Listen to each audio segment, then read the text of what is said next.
I think that it is very murky. And I do not understand, Stephen, the demands on all platforms for the investigation to be shut down. Is it possible Nolan Wells died by accident? Yes, it's possible. Is it possible that there was foul play? Yes, that is possible. And I don't believe the investigation should be shut down until we know the answer to that. I have 2 children, both the age of Nolan Wells. I would be lying on the courthouse steps screaming for justice if the investigation into a death related to them was shut down before I had answers. So I don't understand where all the hate is coming from. Who specifically is calling for the shutdown of the investigation? Just to educate my audience. Well, go online. There's any number of people, thousands of people that think that, quote, this was an accidental drowning. Why are you doing this? You're a race baiter. You're fill in the blank. Mm-hmm. This has nothing to do with what color his skin was. This has to do with an unanswered question. During my prosecutorial career, I very often was the only white person in the courtroom. That has nothing to do with Lady Justice. What Lady Justice wants, what justice demands, is a full and fair investigation. And I'm also not saying that's not going on, because my boss, Lewis Slayton, the longest serving elected district attorney at that time, I think, Stephen, it was 37 years, was like a grandfather to me.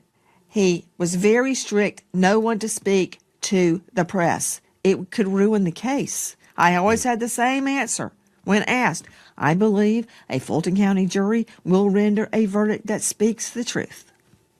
Because I did believe that. We are not owed an explanation from law enforcement as to what they are doing. However, there are a lot of questions, specifically, Stephen, regarding the autopsy. The initial autopsy has remained under seal. We don't know what the answer was. The family, understandably, sent Nolan's body hundreds of miles away for a second opinion. When that doctor got the body, the lungs and the throat were missing. Mm-hmm. I understand why the lungs were missing, because this could have been a drowning case.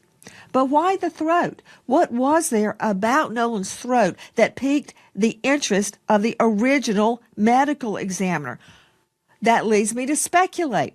Was there bruising? Was the hyoid bone fractured? Was it broken? Was it dislodged? Is there possibly bruising on the strap muscles? Is it indicative of a blow? We know on the back of the head, that's your occipital bone on the back of your head, about where your hairline would start, that there is deep red discoloration under the subcutaneous tissue. What? Is it from a blow? Is it from diffusion of the blood post-mortem? I don't know. But none of it is good. So I need answers before any investigation is going to be shut down.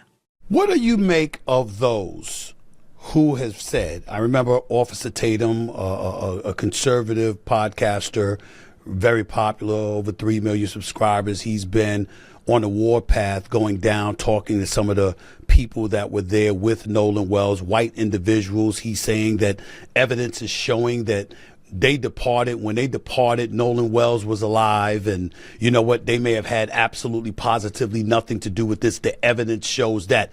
Is that your finding, that the evidence shows that the people being, with allegations being thrown in their direction, the suspicions that have been raised by these people that were in attendance with Nolan Wells, that they should be, they have been proven or found to not have been around even when he was still alive? Is your findings consistent with anything along that verbiage with what people are saying about these kids that were with him? No, I don't know the answer to that. They say Nolan chose to stay behind because he met a girl he wanted to talk to named Katie. That girl has spoken through her sister, we are told. And she says Nolan told her, I'm going back with my friends. So Who am I supposed to believe? I don't know for a fact that what the boys are saying is true. I don't know for a fact that what the boys are saying is false. I do know they called SEATOW, S-E-A, second word T-O-W, and said that their vessel was sinking. But yet they continued boating around in it for hours after. Is there an innocent explanation? Maybe. Maybe they thought it was sinking. They found the problem and they fixed it. Now, specters have been raised about audio suggesting Nolan had been on the boat on their return. I don't know if that was doctored. I don't know if it's real. I do know this. He went to Horn Island with them. They came back alive. He's dead. I'm going to investigate. You're darn right I'm going to investigate. And my wish is that his friends are innocent and that this was an accident. But it will be a cold day in HELL that I endorse closing down an investigation because somebody said I had nothing to do with that. What? Am I supposed to go, oh, okay, case closed, forget about it, and go tell the mom, we're shutting down the investigation because so-and-so said he had nothing to do with it. Have you received any indication from law enforcement that that is their intent, that their desire is to close down this investigation? Have you seen any indication like that at all? No, and that emboldens me. That emboldens me because so far they haven't finalized this thing. As a matter of fact, the other day, a female journalist got a hold of law enforcement, the sheriff. He wouldn't answer any questions, which he should not have. And he stated that all questions were to be directed to the district attorney's office. I expect what they'll do is this, Stephen. I expect that they will call in a grand jury. A grand jury has two purposes. It can be a charging grand jury. I presented hundreds of cases to grand juries to get an indictment. It can also be an investigative arm. It can subpoena documents. It can call for witnesses. It can question them. It's an investigative, a fact-finding grand jury. They may do that, or they may be able to do it on their own without calling in a grand jury. But I believe that law enforcement will do the right thing. Much has been made of the fact that Crump, who is representing Nolan Wells' family, turned down a request, an offer to bring on scent dogs and cadaver dogs to the boat. Well, I've got to just swat that down right now. Crump, or the Wells family, doesn't have the authority to allow anybody on that boat. It's not their boat. I've also learned through the grapevine that the boat has been searched. I would like to get my hands on that GPS nav system. I would like to find out if cadaver dogs were brought onto the boat. I would like to get a hold of Katie and question her. And I would like to ask each one of the boys separately what happened. And I'd like to give them a polygraph. Is that so wrong? That's what I would be doing right now. Nancy, I don't think it's wrong at all. And with those questions that you're asking, I think all of those are very poignant, very, very significant questions that need to be answered. What's the resistance to getting those answers? Is it law enforcement saying it's an ongoing investigation? You're not entitled to know things until we tell you to? Is it the family getting in the way? Is it the Wells family picking and choosing who they want to investigate matters, and they're interfering in their own way? What's this mess that seems to have been made of this case? Where does fault lie, if any at all, in your estimation, as to what's impeding progress in this investigation from taking fold? Stephen, I believe a lot of people desire controversy. I think that there are people out there that want to spin it out for their own gain, be it fame, be it money. And I cannot relate to that. I'm a crime victim. I am a victim of violent crime. My fiance was murdered shortly before our wedding. It changed my life and my family's life forever. It even affects me now, how I raise my children every day. I can't lay fault at the family's feet. I can't do that. I think that hate, racial hate, is being stirred. The pot is being stirred. And people are coming out. I looked at my Twitter the other day. I wish I hadn't. With the worst slurs. They're not, usually people will try to hide it. They're putting it in writing. It's just anger and hate, and is boiled up in the form of this case. And I pray to God that we will get justice regardless, notwithstanding all the hate. I don't know where it's coming from. I can't identify with that. But I can tell you this, we're not letting go till we have an answer. Your thoughts on the Wells family. Some people who wanted to point the finger at them, and I just find it to be wrong. I'm not looking at the family who lost their son or lost their sibling. I'm not looking at them. I'm not trying to look at them in any negative way. But there are people that have looked at Crump's presence, civil rights attorney. Obviously, he's represented white clients as well as black clients in the past. The family brought him in. They brought up Al Sharpton eulogizing Nolan Wells at the funeral. They brought up these kind of things to say that, the family, if not the family, those connected to the family, are stoking these thoughts that you just articulated. That's a very, very big concern to you. What are your thoughts about that when the Crumps of the world, the Al Sharptons of the world, even though he just eulogized them at the funeral, he's not necessarily involved in the legal process. Their involvement in something like this, what does that do for or against the case in your estimation, based on your experience reporting on these potential crimes, allegations involving such manner? I don't care. I care about one thing. What happened to Nolan Wells? I don't care if Al Sharpton is stirring the pot. I don't care what people say, the rocks they throw, the slings and the arrows. Don't care. That does not dissuade me from finding out what happened. Now, sometimes people seek refuge. How do I know the family didn't know who to contact? How do I know Crump or Sharpton didn't contact them? And they said, yes, help me, please. Maybe they thought an injustice was going down. I don't know why they chose Crump. I don't know why they chose Sharpton, but I can tell you this is not a Miss Congeniality contest. Nobody's going to get crowned Miss Sweet Potato at the end of this. Mm-hmm. Everyone will get hate mail. Everyone is going to get threats, and everybody will be disliked. But in the end, we may find out what happened to Nolan Wells. So go ahead, sling mud, attack Sharpton, attack Crump, attack me, attack the family, attack the boys that were out there that day. For all I know, they've all passed a polygraph. I don't know that, but I do know I don't have answers, and a young man the age of my son and my daughter is dead. That's all that matters. I don't care what Crump or Sharpton scream into a microphone. Irrelevant to me. I only care about the facts.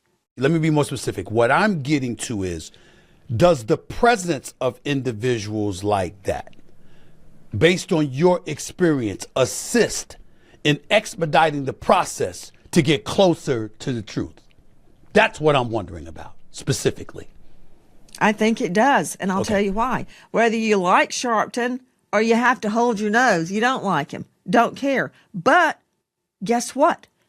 Every TV was turned on this case because of Crump and Sharpton. You know how many cases I've investigated and nobody cares? Their names are forever lost. Nobody knows their names. Nobody cares.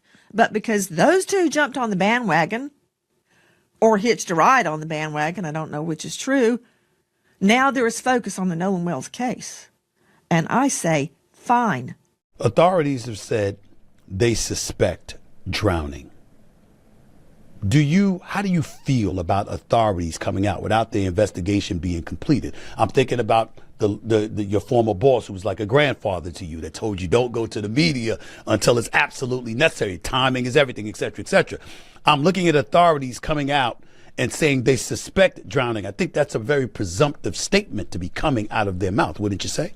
I don't think there should have been any comment at all. If they had to say something, it should have been along the lines of, we are investigating the case to our fullest ability, and we are open to any information, any help that we can get, and we will find the truth. God willing. I think that's what I would have said if I said anything at all. Maybe they did suspect drowning at the beginning, but they should have kept their pie holes shut because we don't know that it was drowning. Now, the fact that the first ME took the lungs suggests to me that there may have been water in the lungs. That doesn't mean foul play was not involved. How do I know he wasn't hit on the head and thrown over the side? Do I think that's what happened? I don't think anything one way or the other until I have the facts. His friends could be completely innocent, or they may know more than they're telling. We have to find that out. And the only way to do it is by applying pressure. And in my estimation, the authorities being a bit presumptuous and ahead of the curve and saying they suspect drowning and articulating that, it's almost like their wish was to aim you in a different direction, and the direction towards innocent for these boys, because why would authorities come out so quickly and just say such a thing? That's just my thinking. But I'll ask you this as well. Your thoughts real quickly about the independent autopsy compared to the original autopsy. Your thoughts about that, if any at all. Oh, I've got plenty of thoughts, Stephen Smith. Plenty of thoughts. First of all, they both are inconclusive. I don't have the first result, so I don't know. The second one is deemed inconclusive. Why? Because the second examiner does not have the throat or the lungs. So a full investigation, an autopsy cannot be completed because this is what they've got to do, and I've seen them do it. I told you about the red subcutaneous markings under the occipital bone. Yes. All right. Now, how do I know that's not from a blow to the head? Okay. How do I know that's not from an accident? We are being told today Nolan was drinking heavily. Okay. Even somebody drunk can be a homicide victim. Even somebody drunk can be a victim of an accident. That means nothing to me. Everybody out there was drinking. So what, I'm going to be angry because the victim was drinking? Again, this is not a personality contest. It's not a moral test about his character. Bottom line, I need more evidence because that bruising or hemorrhaging or reddening under the occipital, I got to figure out it's from a blow. Is it from a fall? Is it diffusion? Now, go with me on this. When someone passes away, Okay. and they're in a specific position, the blood pools. It's called lividity. The blood goes down. Like if I die on my back, my blood will go to the back of my head, my back, my rear end, the back of my legs. You turn me over, it'll go to my front. So, is that pooling of the blood? I got into a full-on argument with a very esteemed medical examiner because he suggested it was pooling of the blood. Then why wasn't it anywhere else? Why wasn't there pooling on his back, on the back of his shoulders, his neck? Why is it just pooling here? So I've got a problem with that theory. Here's a problem with my problem. It's very complicated, Stephen. The neck, if it was injured, is very diffuse with blood. The blood from the jugular and the carotid arteries could diffuse post-mortem and gather there. So what they've got to do is get that tissue, the tissue from Nolan Wells's occipital bone around it. And they've got to look under a microscope and figure out, is this a result of a bruise or is this diffusion of blood or something else? See, it's very complicated and very minute. So we need more evidence, is what I'm saying. I think it's very complicated for the average person out there. I don't think it's that complicated for you. I don't think it's that complicated for a medical examiner. If you have his body and you have that, you look at it and you can see what it is. To me, it just seems some resistance, I don't know from whom, to make sure that becomes public knowledge. I think that's where I think that's where the challenge lies, not in figuring it out. I think the challenge lies in us getting them to articulate what they figured out, Nancy. That's where I'm at with it. Now, you're saying what they figured out, because I don't think the second examiner has figured out anything because he doesn't have the lungs or the throat. I'm talking about the first examiner. That highway bone. I'm talking about the first examiner. Okay, yeah.